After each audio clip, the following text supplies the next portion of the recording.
Welcome back to CryptosRus. I'm George.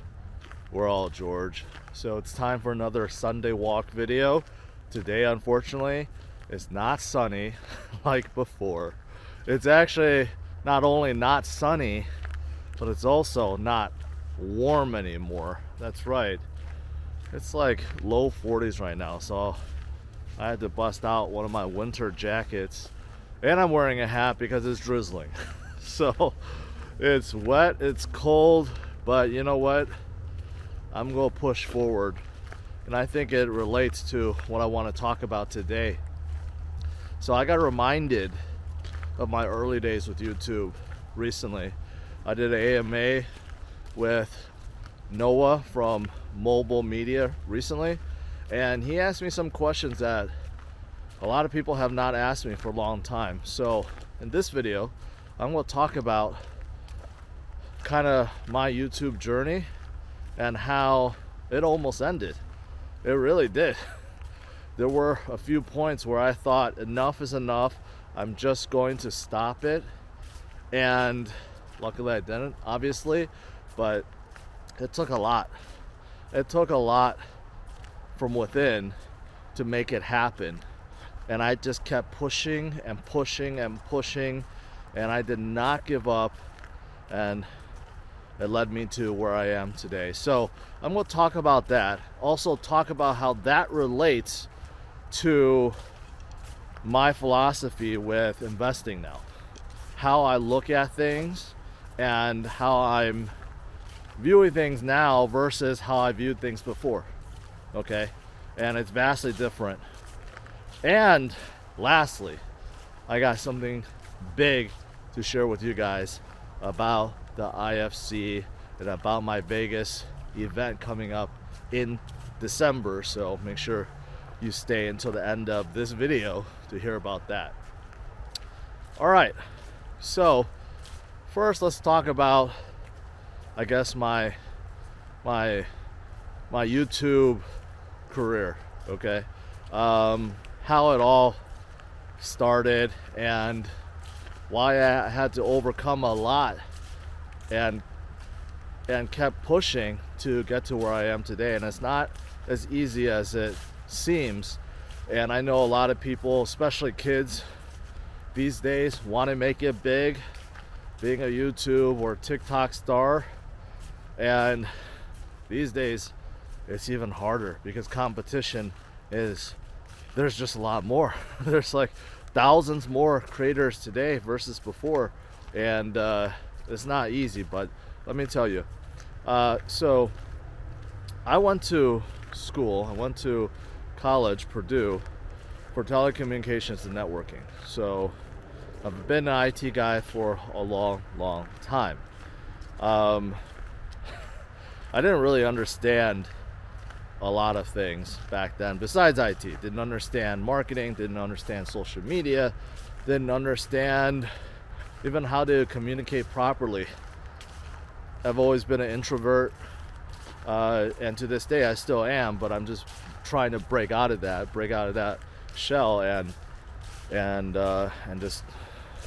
just do it, kind of just do things because I need to. But back in the day, definitely I was not someone, especially to do a video like this, to vlog myself and put it out on the internet. No. No, I was not. Anyways, around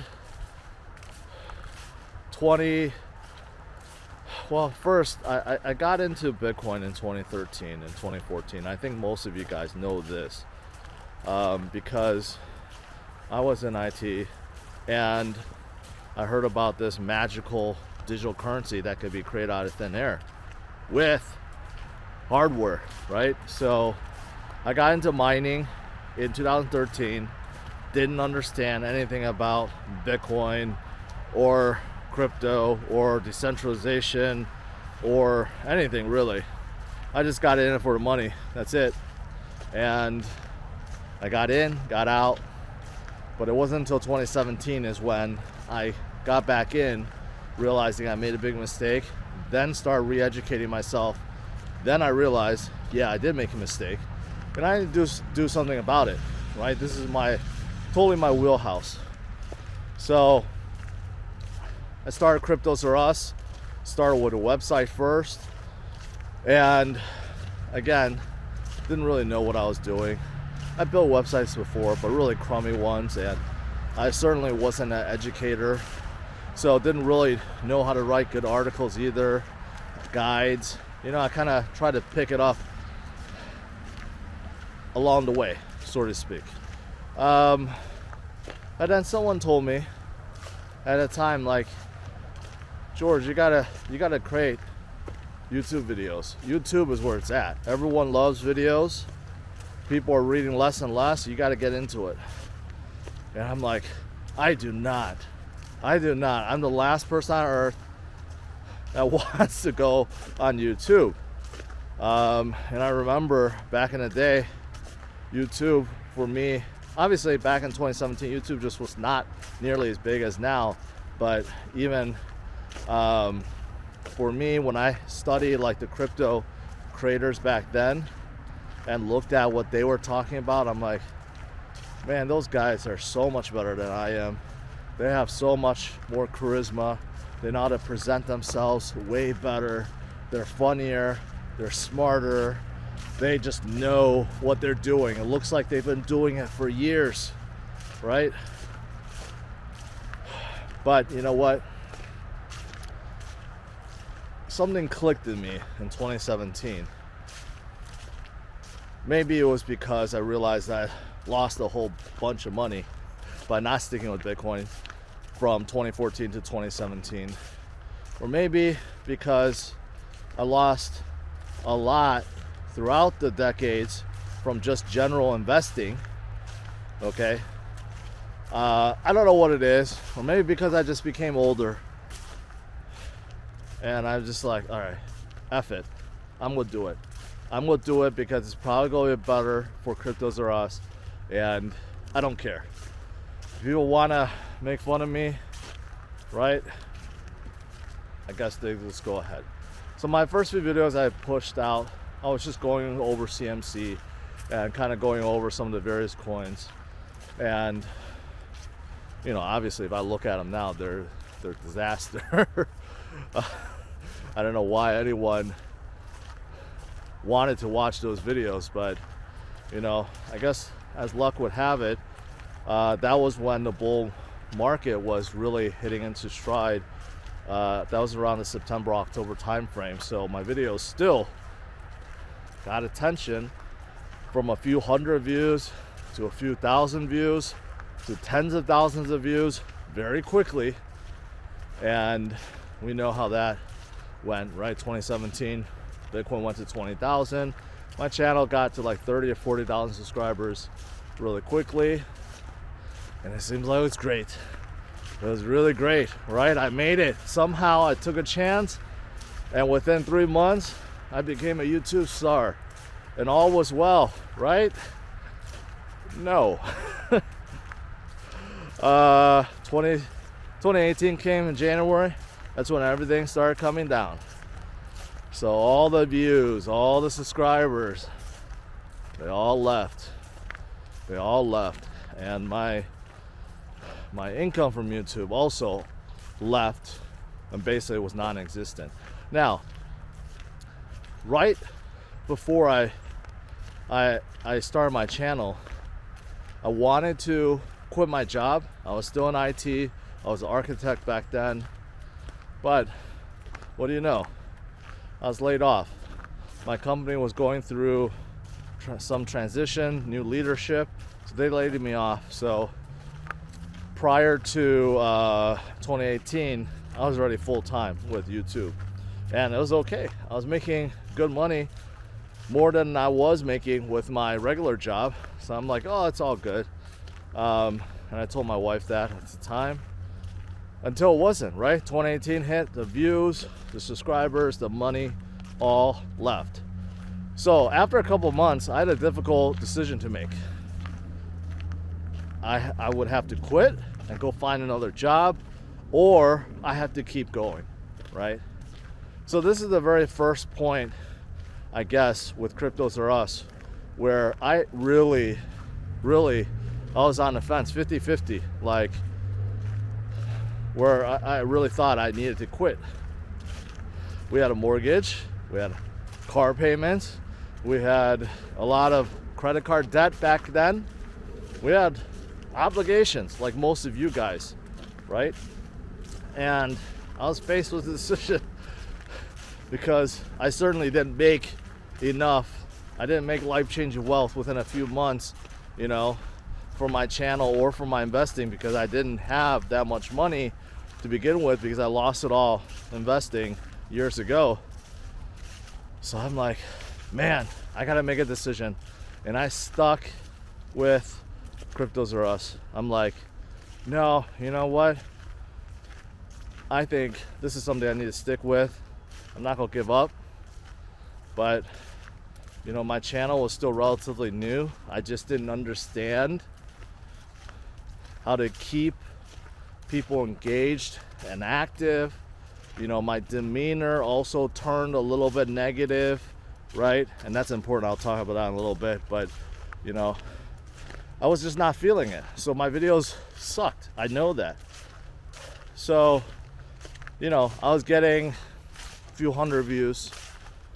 They weren't really helping me grow at all. And I did that for years. And I knew that I was not gonna make a lot of income from it. So I'm like, man, what am I doing? So I decided to make a second channel. And this is something that not a lot of people do. I have a passion for cars. So I'm like, you know what? I'm gonna give this YouTube thing, you know, I'm gonna stay with it. Give it another go with another channel. So I started Drivers Only. And that's not easy either. So I reviewed my own cars back then. I had a Honda Ridgeline and I forgot what else my wife was driving. I think a Pathfinder or something at the time. So I reviewed them. And then I ran out of cars. So then I asked my friends if I could review their cars. And I did so. And then I ran out of cars. And I look at how all the other YouTube car reviewers, how they were getting their cars. And I realized that they were all kind of reviewing the same cars at the same time. And I noticed they had manufacturing plates. So I put two and two together and realized that they were just borrowing cars from the manufacturer. Of course, me, with a new channel, with videos that got no views, I was not going to be allowed to borrow those cars. So again, I had a decision. Do I keep going or do I quit? Was this just stupid and I delayed the inevitable, which is to get a job, right? So no. Again, I'm like, no, I could do this. I'm gonna solve it. So what did I do? I started reaching out to dealerships. I reached out to all the car dealerships in my area. One after another. I either cold called them or wrote emails. I found out who their GMs were, and I just kept pitching this idea. Hey, if you let me borrow a car, a demo car or a rental car or anything, I will create videos on them and give you a big shout out. For weeks upon weeks upon weeks upon weeks, several months have gone by, nothing. But I didn't give up until one person, a Honda dealership near me, wrote me back and said, you know what? Yeah, why don't you come on in? We have a demo car we can let you borrow, and you can review it and we'll see how it is. So I was very excited, went to do that, and it took me like probably 7 hours to review that car, because I literally had no idea what I was doing. I was so nervous. I borrowed the car, I drove it to a park, and you know, I was afraid people walking by and this and that, and I had to make sure they left, and it was a disaster. When I came back, the guys at the dealership thought I stole the car. They were making a bet of whether or not I was going to return the car at all, because they thought I was just stealing it. Anyways, I built a relationship with that dealership, started reviewing all the Hondas. Then they told me that they have a sister dealership, a Volvo dealership, so I started reviewing Volvos. And then after I built a kind of like a catalog, right? Built a catalog of cars. Then I started reaching out to those dealerships from before, and then they saw that I had some views, and then they took me seriously, and then that's how I grew my car channel. Now, even while this was going on, I never quit CryptosRus. I still did a video every single day, okay? Even though I was getting no views from them whatsoever, I was not going to give up. I said I'm not going to. So keep in mind, now I'm hustling twice as much to create videos on CryptosRus and car reviews, okay? And to this day, I still do both. Just a little bit less of car reviews. But, you know, I had to keep pushing forward. And I reinvented the wheel too, because with car reviews, I told you guys, those bigger guys, they all borrowed cars from the manufacturer. And usually when you borrow a car from a manufacturer, they let you do it for a week. So those guys would do one review per week. So I'm like, okay, I have access now to a lot more cars than they do. So why don't I just push 2 car reviews a week? How about 3 car reviews a week? That's what I did. So I would say probably the first year I was doing it, I wasn't as successful. Like 2018, my car reviews were not getting a lot of views. But 2019 was a good year, and 2020 was also a pretty good year until COVID hit. But like, I had a year where I started pushing out 2 to 3 videos a week. I would push out videos way faster than they would. I would cover cars, newer cars that would hit the dealerships before the manufacturers would loan them out. And my channel grew, and I was getting 500, 600, 700, a million views on a lot of those cars, simply by borrowing from the dealership and reviewing them, right? So I kind of reinvented the wheel. Then when COVID hit, when all the dealerships and everything shut down, those guys started to copy me. They started doing the same thing. And now, because it's a lot more competitive, they do like 3 videos a week now, where I do one like maybe a couple weeks or 3 months. So now it's flipped because I just don't have time for it. So those guys like literally copied my work ethic, I guess, and they're all doing it now. So that's kind of like something else that I did differently versus everyone else that got my car channel going. But you know, luckily I did get it going, because throughout 2018 I was just burning through my savings, right? My CryptosRus channel and Drivers Only channel in 2018, even though they were both going, made very little money, way less than what I did at my corporate job. But in 2019, finally my car channel picked up.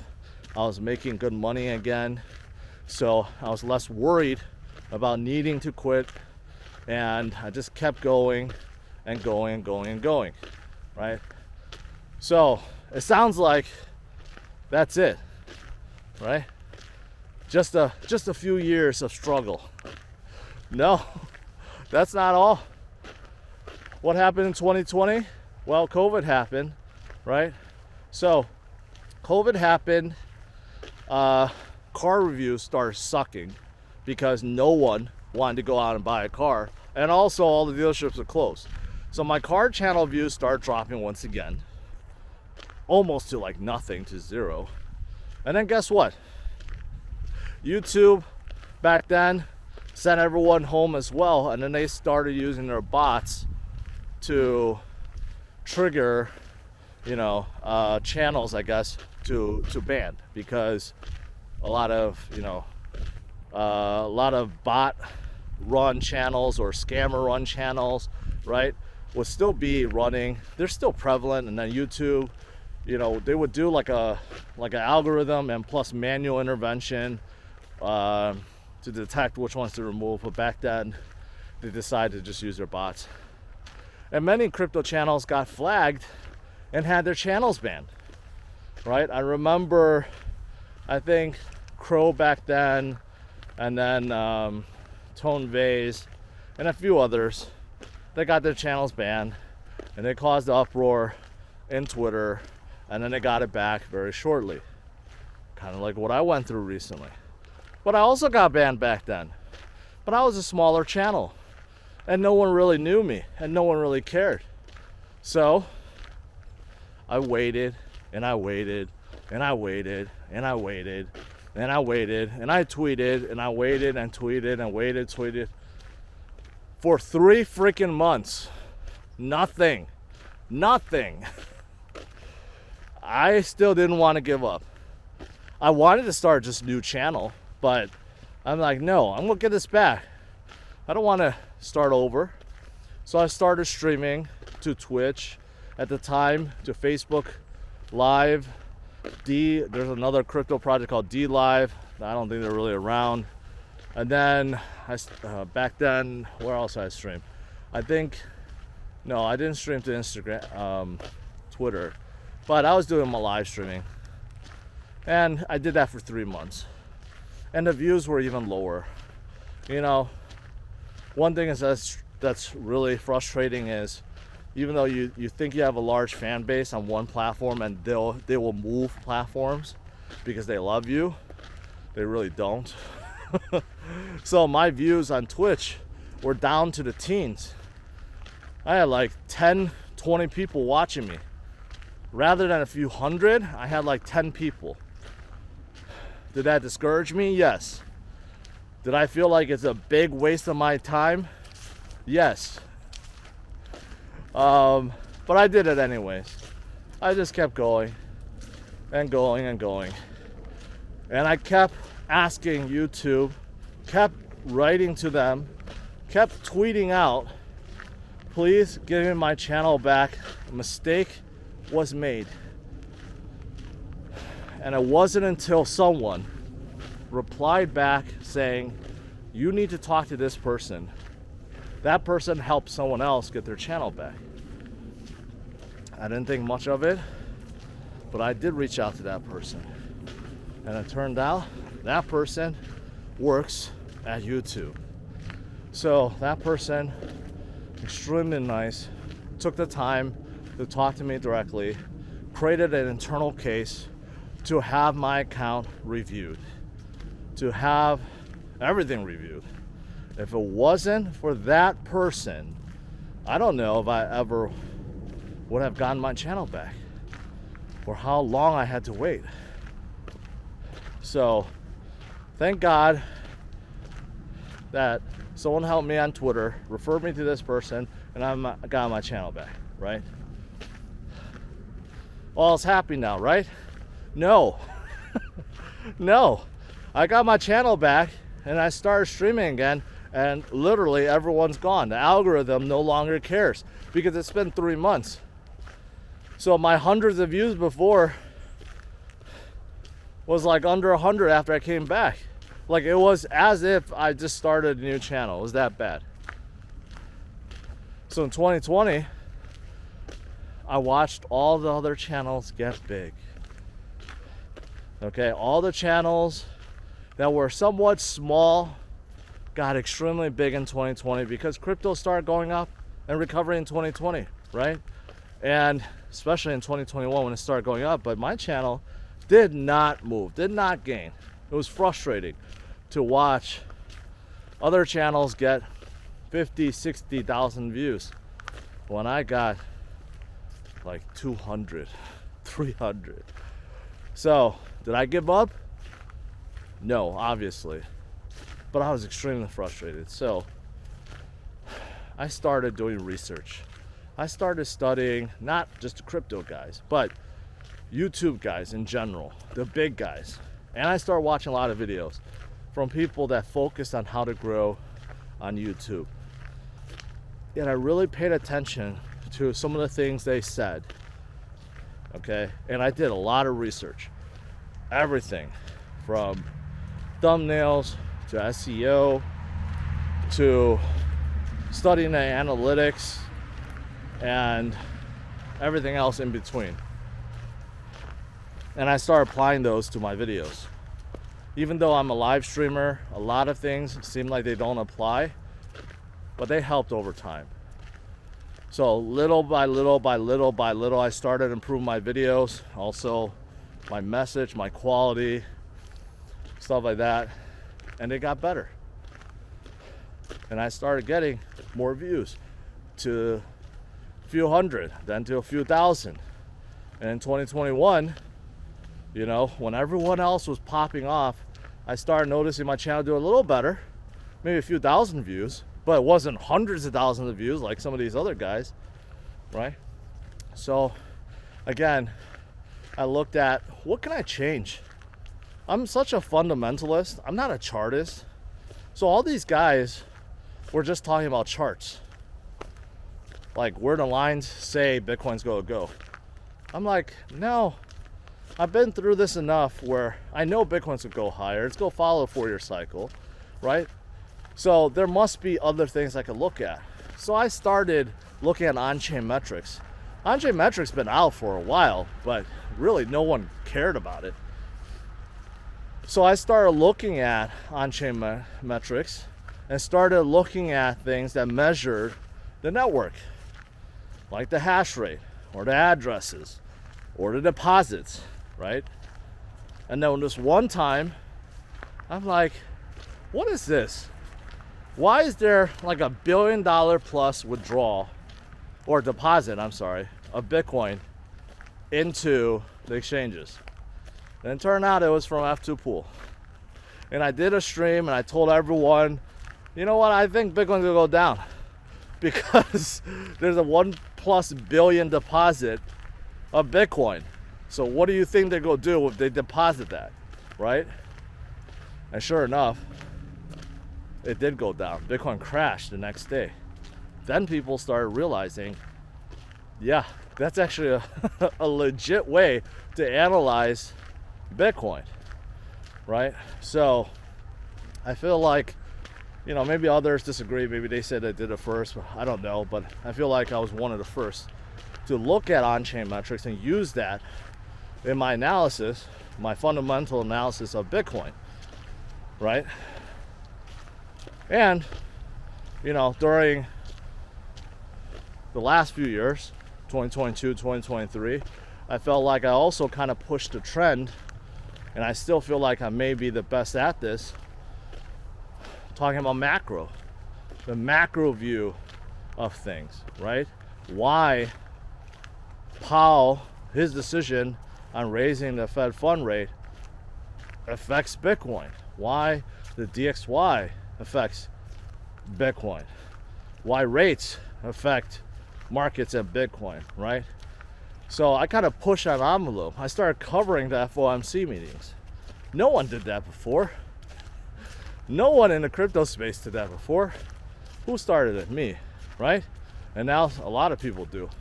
That's okay. I don't care. I don't even want to take credit for it. But my point is, you know, I'm never stopping. I'm always trying to figure out new ways to be more useful to you guys, right? The more useful I am to you guys, the more you will watch, right? So it's a relationship there. So yeah, so I think after the years, right, finally I am where I am. My videos are doing quite well despite the down market, and now my views are even going higher than I expected because Bitcoin is going up, right? So that was a long rant, and I apologize. That was a long rant about my origins. But you know, now thinking back, I had a lot of challenges to overcome. Okay, my YouTube career has not been easy. People like to look at me and say, well, yeah, you got into YouTube, so you made all this money, so you're fine. I did make a lot of money, but it certainly wasn't easy. This is a journey for 5+ years since 2017. and I still continue to push forward, and I still try to create better videos for you guys, and I'm still trying to grow the CryptosRus brand to new heights, right? So yeah, just want to share with you guys. Anyone else, hopefully this helps. Doesn't matter if you're trying to push into social media or you're trying to do something different, a new venture, a new business, new whatever. You know, just know that the competition is fierce. Nothing is given to you. Sometimes you just have to take it and run with it and do something different. Break the norm, break the trend, do something, okay? There's always something new that you can do to differentiate yourself. And a journey is not going to be easy, but the rewards are certainly worth it. And I truly believe that with anything that people do. Yeah, so that's why I wanted to share my story, because it was not an easy journey. It's not at all. Because keep in mind, when I was doing all this, I was already in my 30s. Not even early 30s, like mid 30s. Okay, so I was not a young buck. I was not a spring chicken out of college living in my parents' basement, right? I didn't have those luxuries. I was a grown-ass man with a big mortgage, with 2 car payments, right? And I had kids already. So I had responsibilities. If I was a 21-year-old, 22-year-old, right? Of course, that's a different story. Without any obligations or responsibilities, you could do so much. But, you know, I was close to a middle-aged man already. So, yeah, this whole thing was not easy by any means. Okay, I ranted enough about that. But how does that relate to my conviction and faith in Bitcoin? It does too, because now I realize, you know, I mentioned about my prior decades, how I lost a lot of money through investing. It was because I didn't believe in what I was doing. I was following the herd. I invested in Microsoft and Apple pre-2000, right, while I was in college. I don't know about Apple, but I certainly wasn't Microsoft back then. And I was only in it because everyone else was saying, well, I was making a shitload of money from Microsoft. So I'm like, okay, I better get in, right? That was during my college years, right? So of course I made some money, and then when we went through recession, everything went to nothing, and I just sold it all. So I had a somewhat of an excuse, I guess, when I was in college, because I just was a young kid and didn't know what any better. But you know, flash forward to 2007, right? The market is roaring upwards. I had a lot of money. Now I'm out of college, still young, in my 20s, but I had a lot more money in the likes of Microsoft, and I was into ETF funds like QQQ, QLD, which follows NASDAQ. I was in Apple, I was in Ford, I was in a lot of things, right? Again, thinking, hey, I'm making some money, you know? And then things go sour. I try to outsmart the market. I think I know which days are going to be up and down. And that cost me more than what I had. More than what I had in the market. And I used credit cards also to play the market. Worst mistake. Took me years to pay those off. That's why I tell you guys, never use credit.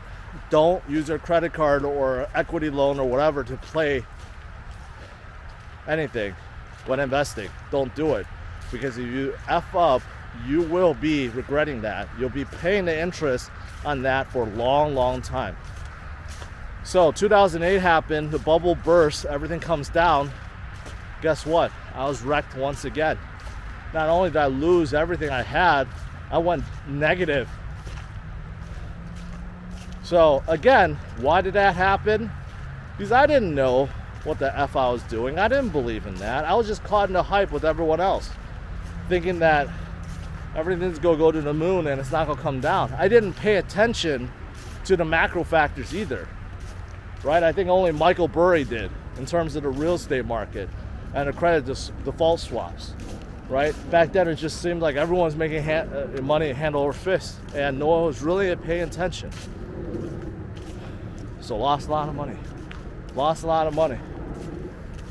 And then you guys know my story about what happened when 2013, 2014 rolled around, when I got into Bitcoin and mining, made some money there, and then panic sold everything, right? So, not to make a super long rant again, but now I realize that I have no more excuses. I'm not a young kid anymore, right? I'm not just following the herd. I need to do better.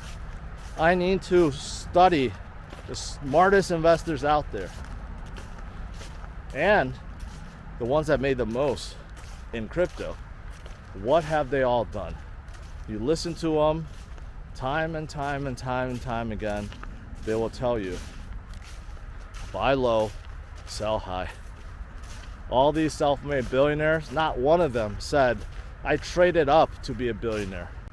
I day traded to be a billionaire. Not one of them. Every single one said, I studied and I waited and I bought when everyone else was fearful and getting out. That's when I took advantage. When the herd leaves, that's when you get in. And then you sell when the herd gets back towards the top, right? Every single billionaire out there did the same. You listen to their story, it's almost the same. So I have taken that to heart and then also compounded it with studying the macro environment, why that applies, right? With everything that's going on with inflation, the Fed, and money, and overprinting, all that. Got myself more educated on that. And then it made my conviction even stronger in Bitcoin. And of course, being in the space and also recognizing what's happening with Bitcoin and Web3, you know, seeing the shift, flight to quality, flight to safety, that's a real thing. These concepts have never been said before because they never happened before. But it's happening now, right? So with all these things that I've learned, with my determination and conviction of not giving up my channel, also with all the past mistakes I've made with investing, put that together, and then you put together my continuous learning about money and how the financial system works, paying attention and putting that into the fold, and then also paying attention to what's going on in the space. There's some truly innovative stuff happening in this space. And then paying attention to that, and of course, can't ignore the 4-year cycle and everything. You add it all together. My point is, this is why I'm as bullish as I am. And no one will convince me otherwise. If Bitcoin tomorrow fell back down to 20,000, and then the day afterwards, they fell out of 5,000, will my conviction change? No. I'm telling you, deep down, 100%. I am 100% convinced that Bitcoin is the right path. It's the greatest investment that we could hold in our generation. There's nothing that's going to change me. So, you know, I don't know what anyone could say that could convince me. I could think of some scenarios, but it's just not going to happen, right? So, yeah. So right now, obviously, Bitcoin is doing better. Before I started filming, it was like 34.6, 34.7, starting to come up, going to test 35 again. A lot more people are very excited, right? Starting to believe in what I'm actually saying, what I've been preaching for all these years, right? So that's good. Good to see the excitement, good to see the views and comments turn positive from being so negative. But I always ignored them because I knew I was right. And I think a lot of you guys know that as well. So again, congratulations to those of you guys that never wavered, or maybe you did, but you just kept going and you hodled. That's it. Sometimes all it takes is just hodling. Just keep hodling. Even though if you don't believe, sometimes all it takes is just hodling. That's it. And that's the right move. But congratulations to everyone that hodled, that DCA'd. You are now in the green. I believe there's a lot more gains to come. So, all right. So there's that. Lastly, man, I don't know how long. I've been talking for 40 minutes already. This is going to be a long, long video. If you guys watch the complete video, I'm proud of you. So lastly, I want to talk about IFC real quick in this big event. I've been spending an enormous amount of time getting the fighters to get locked in. Ooh, there's a couple deers right in front of me. A couple big deers. They just jumped away. Been spending a lot of time getting the fighters locked in. I got most of them locked in. There's a couple I'm working on, but so far 5 matches has been locked. I think, well, at least they committed verbally. The contracts are about to get out, the gear about to go out, merch about to get out, right?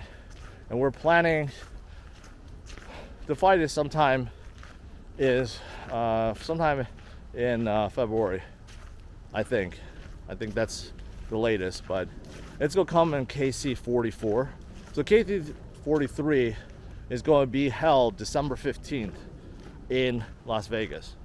But prior to that, the 14th, there will be a weigh-in, face-off with the fighters, and the IFC guys will be there too. They will also be doing the same thing. These are gonna be legit matches.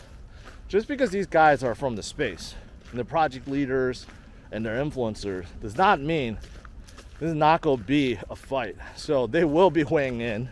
They need to make weight. They're going to face off. And they're going to be attending KC 43. So here's the thing that I want to share with you guys. It's quite exciting. So I've been working with the KC guys. I said, hey, we need to have another networking event and party there for not only the influencers to do some meet and greets, but also let's get some other projects involved, right? And I've been talking to a lot of other chains and dApps and exchanges and influencers. There are a lot that are quite interested. So I found a venue and it's going to be fantastic. So ticket sales start today. So if you're interested, especially with the market doing better, if you're interested in coming out and meeting me and other influencers, I highly suggest you come to this event. It's going to be wild.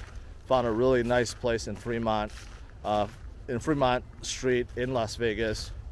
There's going to be a ton of people there. KC guys will go be there, Karate Combat guys. Some of their fighters will be there. If you're a big fighter, fighting guy, or you enjoy fighting, I should say, a lot of them will be there. You can mingle with them. All of the IFC guys that are fighting, they will be there. And like I said myself, it'll be a really good meet and greet event. And like I said, other crypto people, leaders, will also be there. So it's definitely like an event and party you don't want to miss. So tickets start now. 3 different options, okay? One is for people that don't like to drink. Normally with these events, most of the cost is for the open bar. But a lot of people don't like to drink, which is fine. So the cheapest option is basically just come in and mingle and meet and greet and all these other things, right? So that's the cheapest option. Then we have an open bar option. And then we have a VIP package. Now the VIP package this time around is going to be truly spectacular, very limited. And why is it spectacular? Not only do you get to go to this network event, but you also get to tag along and go to the KC weigh-in and face-off event that happens beforehand. That would be really cool. I've never been to one of those, right? A lot of press, a lot of cameras, everything. A lot of fighters will be there. That's gonna be cool. So if you're a VIP, you get to go to that as well. And if you're a VIP, you get tickets to go to KC43 as well, a pair of tickets. So you and your spouse or plus one can come to all 3 events, and of course hang out with me and others, right? So the VIP is a little bit more costly, but it's definitely good. A lot of main benefits. But overall, guys, ticket sales start today. The link is in the description of this video. And for 1 week, if you use the code 25 off, one word, 25 off, you get $25 off your ticket or tickets. Okay, so I'm kicking that off now, and then later on next week I'll get the Karate Combat guys and the other influencers to help me, but I'm going to kick that off today. So if you are interested in this event, to make sure you check it out and take advantage of the coupon code immediately. All right, that's pretty much it, man. It's so easy to walk for an hour when you're filming, but it is cold. It is cold. It seems like the rain has stopped, so that's good. And this video is quite long, almost 50 minutes. So thanks for watching, guys. Smash the like, subscribe to the channel, and hopefully we'll see Bitcoin above 35 tomorrow when I stream before market bell. All right, have a good one, guys. Bye-bye.